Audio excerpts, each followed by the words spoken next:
Let me enlighten you, Nancy, because you seem to be living in an insulated $25,000 freezer ice cream bubble, and you don't get it. Here it is, plain and simple. People have to feed their families. These are smart Americans who are intelligent. They understand there's a risk. They live with risk every day. If you need to understand that, Nancy, go talk to a construction worker on a construction site down the block that is living with multi-million-dollar equipment that could kill him in a minute. If you tell him or her on that site, you're going to need to wear a mask. There are precautions. We may have to wear some kind of hand protection, wash our hands often, and we may have to distance, but you'll be able to go to work and feed your kids. I promise you, the entrepreneurial, brave American citizens will figure it the hell out.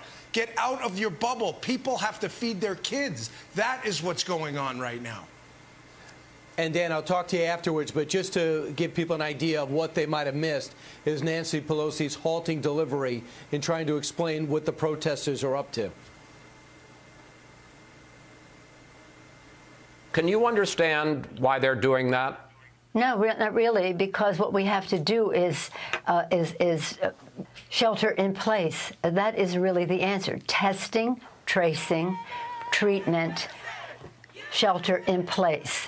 And I do think that it's unfortunate. But, you know, people will do what they do. But the fact is we're all impatient. We all want out. But what they're doing is really unfortunate. But what they're doing is not unfortunate.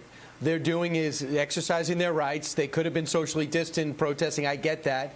And there are places that are hot spots. But, Dan, if you do put in sprinklers for a living, in-ground sprinklers, and you say you can only do it during certain times, you got to wear a certain mask, let them do it.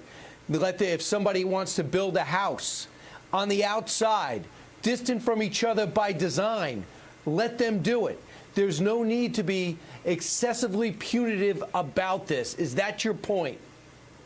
Yes, and Brian, whereas in the beginning, where we had a lockdown of our economy nationwide, basically, the American people are bright. They understood there was a lot of uncertainty in the beginning. The R naught, the contagiousness level of this disease, the lethality of it, how exactly it spread, were there, you know, was it fomites, droplets? In the beginning, it was, we were getting a lot of misinformation. Everybody, I think, understood in the effort to save, you know, potentially at that point what they thought were millions of lives, the president made the right decision. But now, Brian, we have our grasp around the data. You don't need to be an epidemiologist to read simple figures about this. We have a better grasp of how it's. We don't know everything, and hopefully we'll figure more out, but we have a good grasp of it. It's only reasonable, then, to allow Americans to take the data you've given them and to say, here are the appropriate measures for you to go back to work and be able to feed your kids. And one more thing, Brian, Nancy Pelosi can't figure out what we're doing. These people, Gretchen Whitmer and others, it's not just Democrats either. It's for some Republican governors, too. They work for us. That's not a slogan. That's not some campaign talking point. I'm not running for office. These people work for us. Get the hell out of our way. You're supposed to make our lives easier, not more difficult every day. Understanding there's a safety issue, we get it. They work for us. Stop talking at us like this is like romper room. We're not children. We're adults. We've lived much harder lives than these people who are governing us. A joke the way they talk to people. I don't understand what they're doing. Well, figure it the hell out. That's your darn job, to understand what we're doing.